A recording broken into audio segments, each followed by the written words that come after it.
Okay guys, so today we were talking about rough cold start on an M52, pretty much M52, M50, M52 TU, M54, all that stuff. They're plagued with rough cold start problems. Sometimes it's pretty hard to get the problem resolved. I'm going to go over a few things here. We have this E39 in the shop still. We're doing the last few things too before we put the front end on it. And pretty much I'm just going to show you how to diagnose this. Now, here's where it gets weird. You might have a cold start. You might have a misfire, but no check engine light for any of that stuff. No lean codes, no nothing. And that's because a misfire has to get fairly bad for the ECU to pick up on it. So if you have a slight coil pack problem and it's going to stumble around, the ECU is not going to pick up on that at all.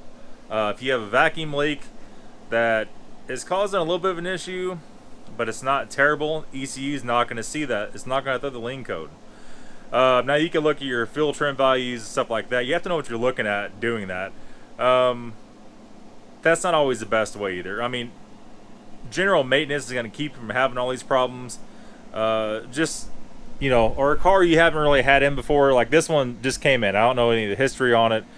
We got the transmission done. We got the electric fan, that thing fixed, that going. We put the new sensor in, but now we're still plagued with that stumble on cold start. So basically, a few things I've seen here. I pulled the vanity cover off, and we can see it has the Breamy coil packs in it. But you can see if you look in here, if you look in there, you can see it has some white sediment in there. And you can see they all have that. This one's a lot worse. And everyone has that pretty badly. Let's unplug the light. And I did figure out that this light actually works pretty good for working on stuff. I'm thinking maybe I'll find something to hang it up here, and maybe some magnets or something. I don't know. We'll figure it out. But if I smash it, it's only like 16 bucks, so who cares, right? At any rate, I don't know if this is what the issue is. Right now, the cold start problem could be the ICV sticking. It could be something with the CCV going bad. It doesn't seem like it has that problem, though. Or one of these coil packs is misfiring, and it's not bad enough to throw the code yet. So we're digging around here, and I found 4 of the Bosch, I think these are Bosch, yeah, of the Bosch square top coil packs. These are known a lot less likely to go out. They don't have the arcing problem. So we're gonna put 4 in here, have a whole Tupperware tote of coil packs. I know, right? But they're almost all the Breamies. So we're going to try to find, best case, 2 really good Breamies to put in there for the second 2. I have a couple places to look. Maybe I can find 2 more of the Bosch, and that way Charlie's going to have 6 of the Bosch, and this won't be an issue for a long time. So we've done that. We went ahead and replaced the secondary air tube hose, and you can see, I don't even want to touch that, but I spoke too late. You can see here, it's just freaking gone, man. I mean, gone. It's split down that side, just totally rotted, deteriorated, and it's just real soft, right? It's just like gooey. And a lot of times that's what happens when it breaks down from the heat, or if it gets oil on it, the oil will break down that. So I went ahead and, while we had the bumper off, fitted up another hose. We took a reinforced waterline hose that was almost exactly the same shape and fitted that on there. Now this other hose, I don't think this is even reinforced. No, it's not. So this has the reinforced strains in it. It should last longer. It should hold up to the heat better. And then of course that comes down here to the secondary air pump, which is mounted right behind the front bumper on the E39. On E36 and E46, E36 is back here, E46 is up here on the fender, and that hose is only about 8 inches long, 10 inches long. But that's another common issue. So let me go and change these coil packs out. We're gonna let this thing down with the jack stands. We'll start it up. We could probably just go ahead and reassemble the front end now that we have the hose on there. But let me just go over something real quick with this fan. We put the new sensor on it, and it idled for almost 2 hours yesterday.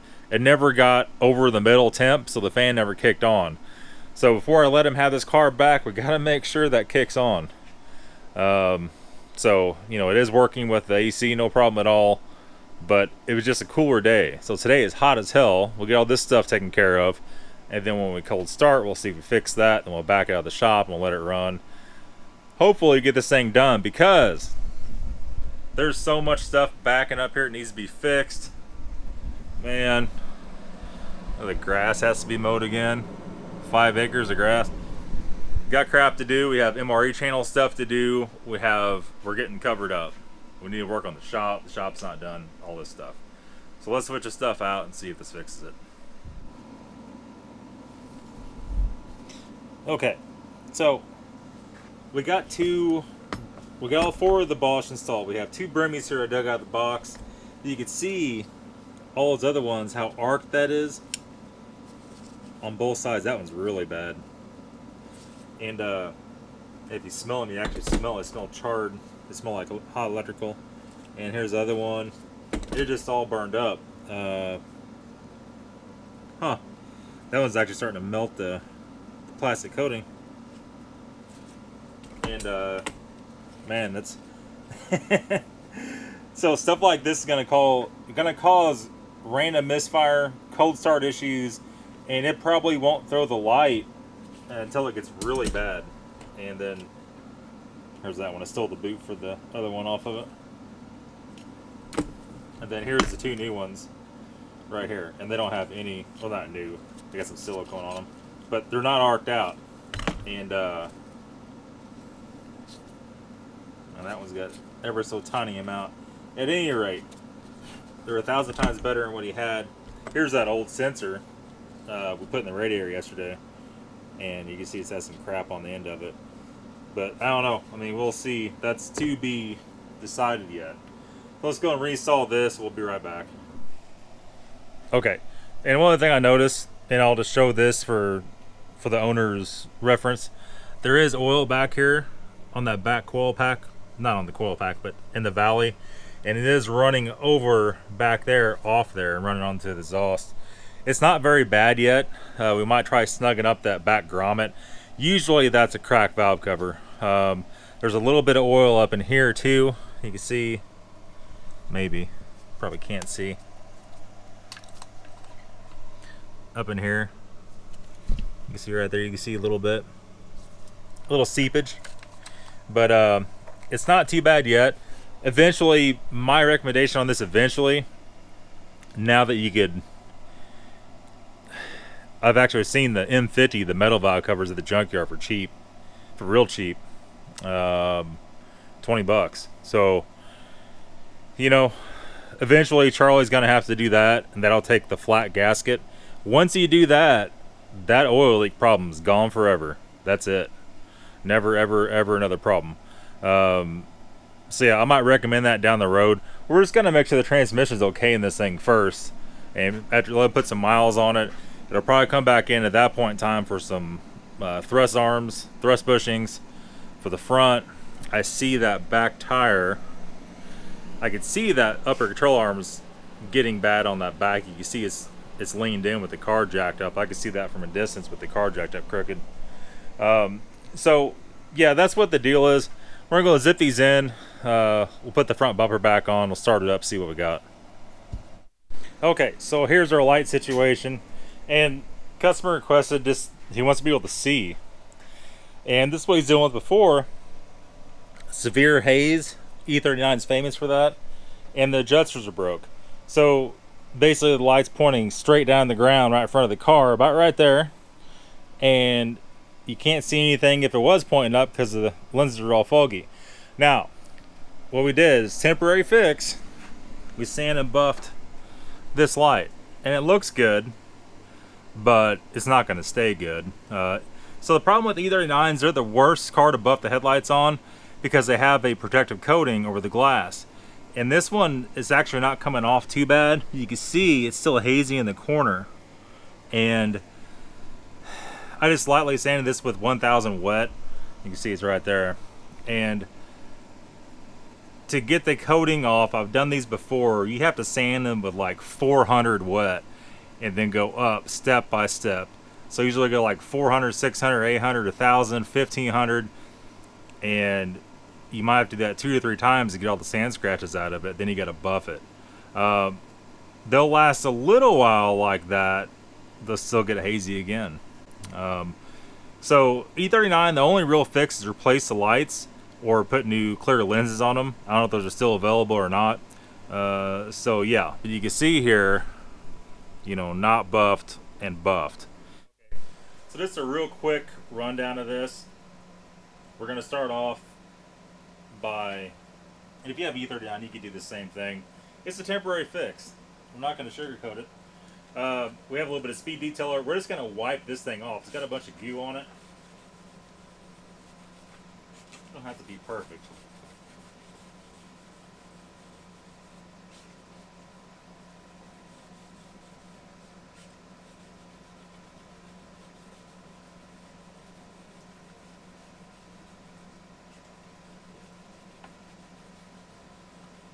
Try to get most of that off.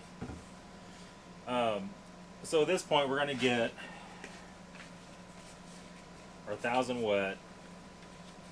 I'm gonna have a spray bottle of water in here. We're gonna use a little bit of this detailer. It doesn't matter. It really doesn't matter, to be honest with you. And we're just going to, and I have this on a foam block. You could do it with your fingers. It's just kind of whatever you're into. And you can see the goo coming off of there is actually the plastic. You just need a very minimal amount of liquid for lubrication. I know, that's what she said. And it's just going to cut down that outer layer.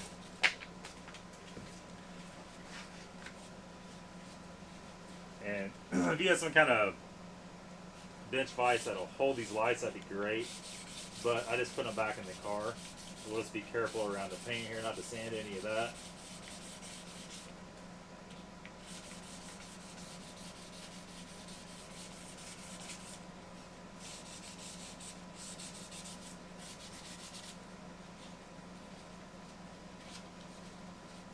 Let's go ahead and wipe it off with the dirty rag first. Doesn't look too bad. We'll go ahead and do it one more time. You can see that white milky stuff coming off is actually the plastic.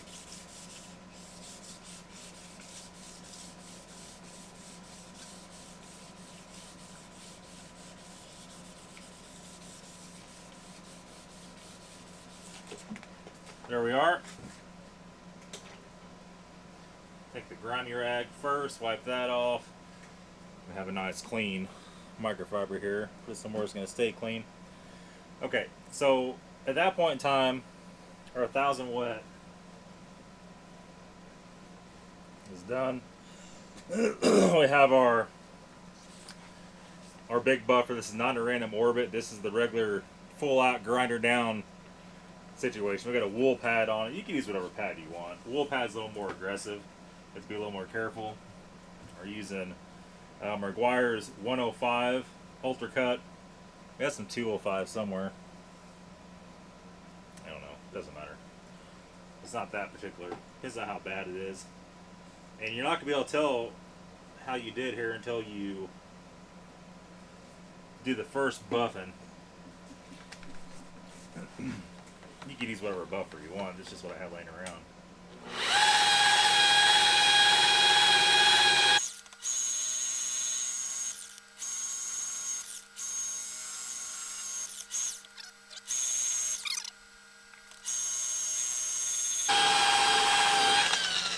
Make sure if you're running a big buffer like this, don't be distracted.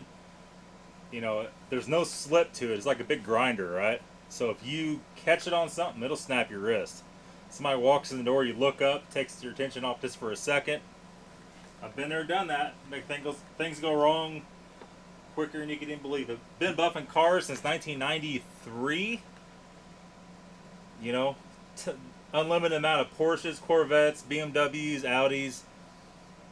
Some people don't agree with any of my methods of buffing cars, but when it comes down to it, I've probably done hundreds more than they have. Probably been doing it 20 years longer than they have. So, you know, everybody has a different way of doing stuff.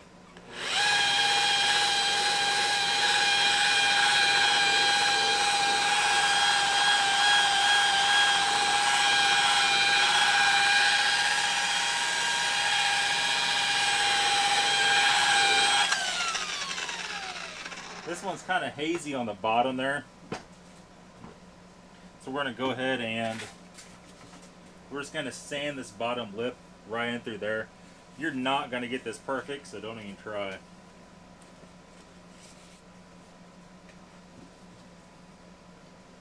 If you don't have a buffer, you could even get you a little buffing wheel for a drill. It'll work the same. Just be slower, but it'll still work.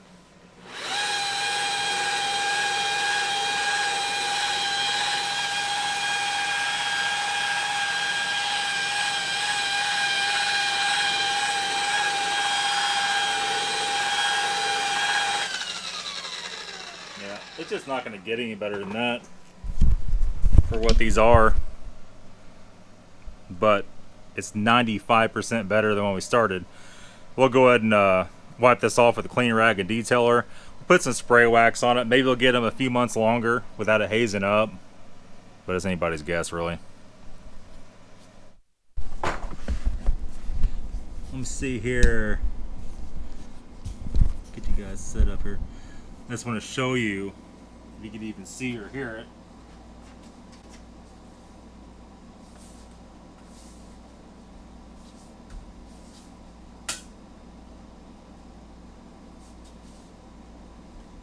There it is.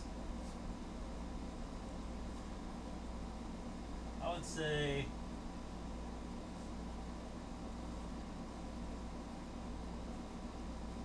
by looking at the strut and everything moving, that's probably just that upper control arm.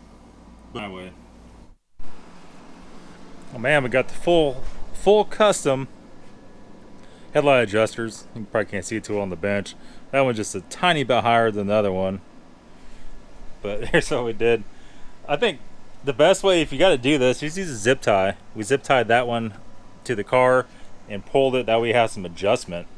And we pull it tight. You can see on the bench there, that one's just at the very bottom. That one's at the about an inch further up, but I think it'll be okay. And then this one over here, we had to use two of them. We'll snip that off, and we just tied it, looped it underneath the car just to put some tension down on it where it can't move. And I mean, it should be good for a while, but definitely make him aware of this. He'll see this video, and once he knows mechanically wise the car is going to be okay down the road, he could do something different with that.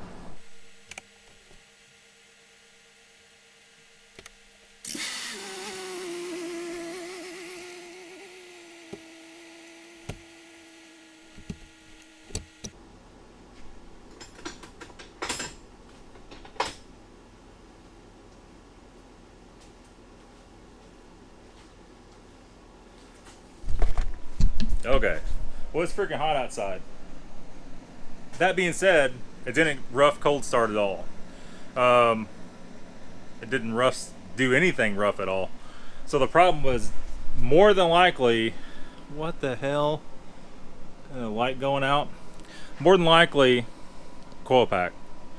And that's typical of that. Also, something else that could be too is Vanos seals. I don't think in this case it is, but they could also cold start rough. You know, the Vanos, when you first crank it, it'll retard the timing, it'll advance the timing as it needs. If it can't do those two things on cold start, it'll run rough or whatever, you know, many different scenarios of that. That being said, we're going to let it idle out there. We're going to let that fan, I got to see that fan run on high speed before it leaves here. So I'll clean up in here a little bit, keep going out and checking it all the time. You never want to leave one unattended. And hopefully got something to report on that.